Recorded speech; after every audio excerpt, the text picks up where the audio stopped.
They called him the next Steven Spielberg, a wonderkind director with a golden touch for spectacle, character, and mystery.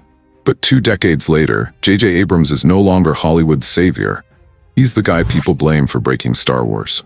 How did he go from launching legendary TV shows and reinvigorating billion-dollar franchises to becoming a cautionary tale of ambition outpacing execution? Let's unravel the mystery box that is J.J. Abrams. J.J.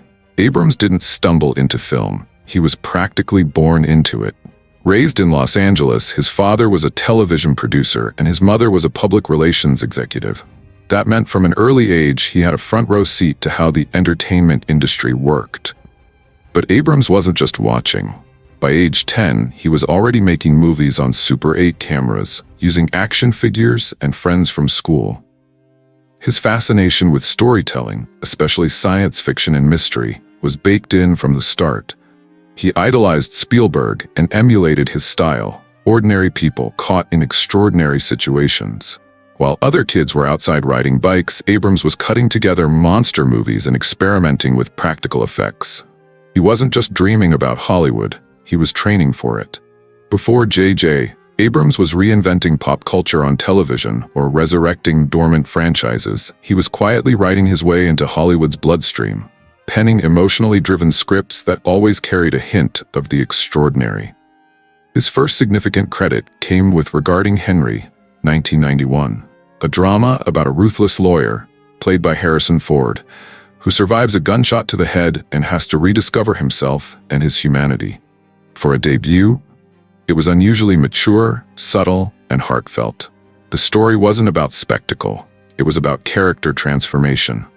Right from the start, Abrams proved he could write people, not just plot twists. The film, directed by Mike Nichols, gained moderate box office success, but more importantly, it announced Abrams as a writer who could blend emotional depth with mainstream appeal. That same thread carried through his next project, Forever Young, 1992, starring Mel Gibson as a World War II test pilot who is cryogenically frozen and wakes up decades later. It was romantic, bittersweet, and nostalgic, again playing with time, memory, and emotional longing, themes that would echo through much of his later work. It wasn't a mega hit, but it showed Abrams had a knack for taking high-concept ideas and grounding them in deeply human stories. Then came Armageddon, 1998, and everything changed.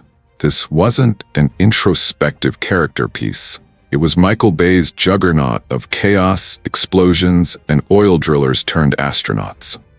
Abrams was brought in as one of several screenwriters to punch up the story, and while he didn't have total control over the script, his contribution helped shape a film that grossed over $500 million worldwide.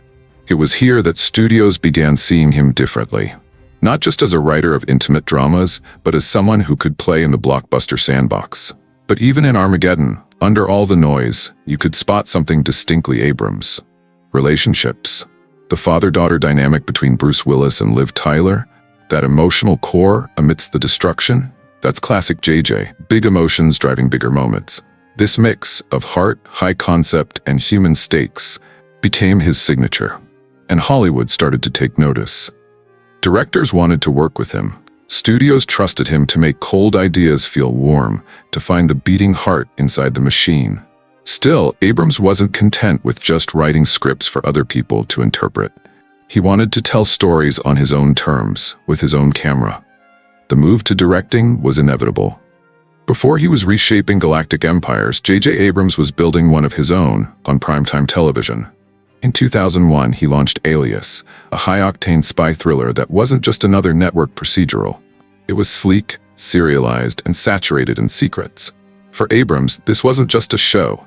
It was a blueprint. Alias followed Sidney Bristow, a CIA double agent played by Jennifer Garner, who juggled global espionage missions while navigating tangled family secrets and identity crises.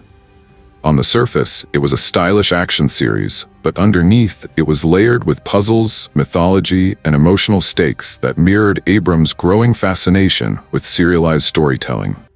This wasn't just about the mission of the week. Alias demanded that viewers keep track of ongoing arcs, recurring symbols, and a shadowy organization named SD6 that was as confusing as it was compelling. Critically, Alias broke from the formula that dominated early 2000s network TV. While other shows reset each episode, Alias dared to evolve. Characters changed, relationships broke, traitors were revealed and then re-revealed. It was bold for its time, and it didn't always make for easy viewing. But it marked a turning point. Behind the scenes, Alias was Abrams' playground. He wasn't just showrunner. He wrote, directed, scored, and shaped nearly every frame in the early seasons. He even composed the theme music. That level of creative control let him refine his signature approach. Fast-paced storytelling, cliffhangers that bordered on cruel, and a narrative engine powered by mystery.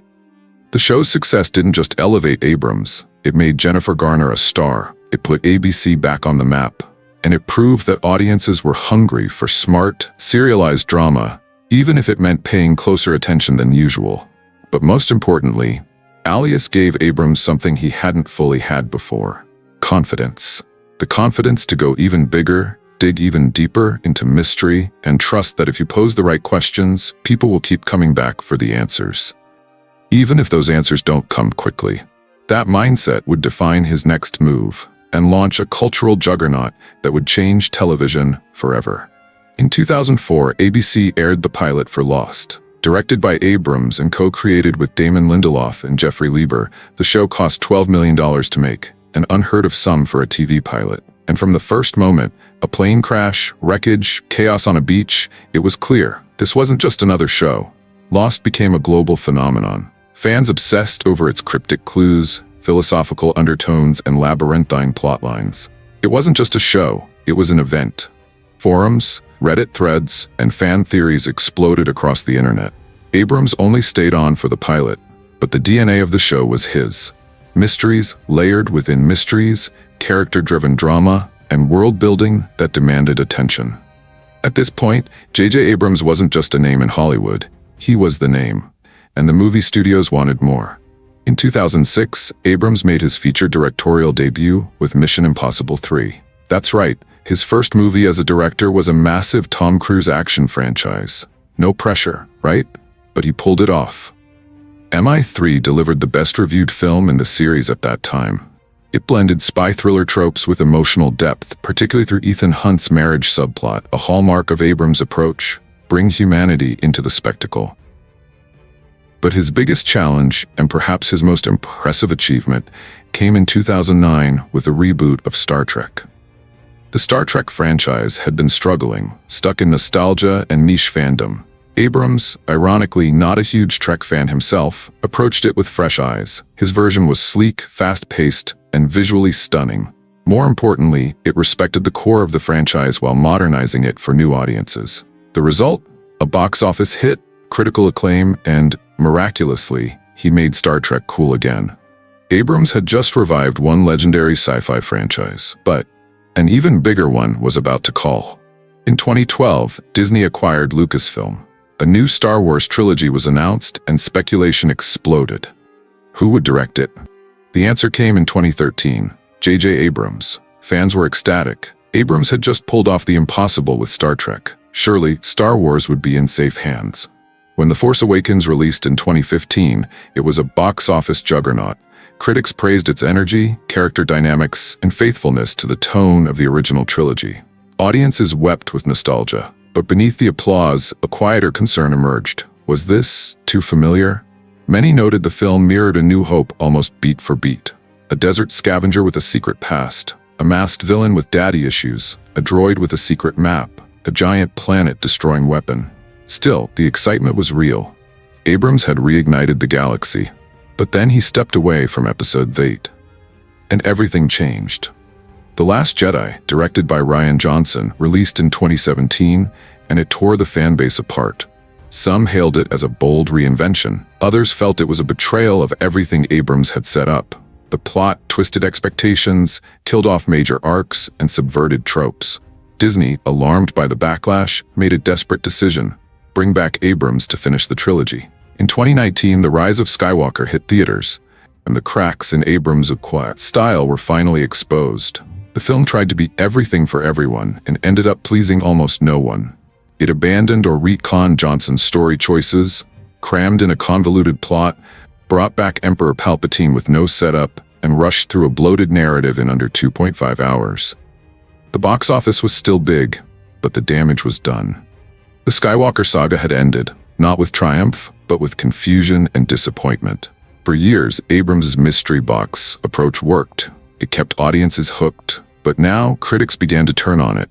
What once felt like intriguing setups began to feel hollow, like Abrams was more interested in questions than answers. His stories raised massive stakes and teased epic reveals, but rarely delivered satisfying payoffs. People started to notice a pattern: great openings, weak endings. In retrospect, Lost had this. So did Star Trek Into Darkness. And now, Star Wars. His storytelling had become formulaic. And worse, it lacked closure. In 2019, Abrams signed a massive $250 million deal with Warner Media to develop new content for HBO Max and other platforms. At the time, it looked like a new era was beginning. But years passed, and not much happened. Projects were announced and quietly shelved. A Justice League Dark reboot never materialized. A Superman reboot still in limbo. Even a Hot Wheels movie was rumored. It became clear J.J. Abrams was struggling to land anything substantial. His name, once synonymous with quality and vision, had lost its weight. So, was J.J. Abrams ever the next Spielberg? Maybe that was the problem all along. He didn't need to be. Abrams was undeniably talented. He could craft tension, build atmosphere, and cast actors who brought emotional resonance to fantastical worlds. But unlike Spielberg, who could blend style with substance across a variety of genres, Abrams thrived in the setup, not the resolution. He's a brilliant showman, a master of the tease. But when the time comes to answer the question, he often dodges it. That doesn't mean his story is over. Hollywood loves a comeback.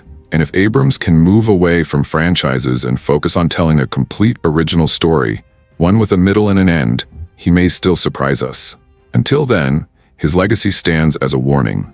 Even the biggest names can fall victim to their own hype. If you found this breakdown fascinating, don't forget to hit that like button and subscribe for more deep dives into the rise and sometimes fall of Hollywood's biggest players. Got thoughts on Abrams? Drop them in the comments.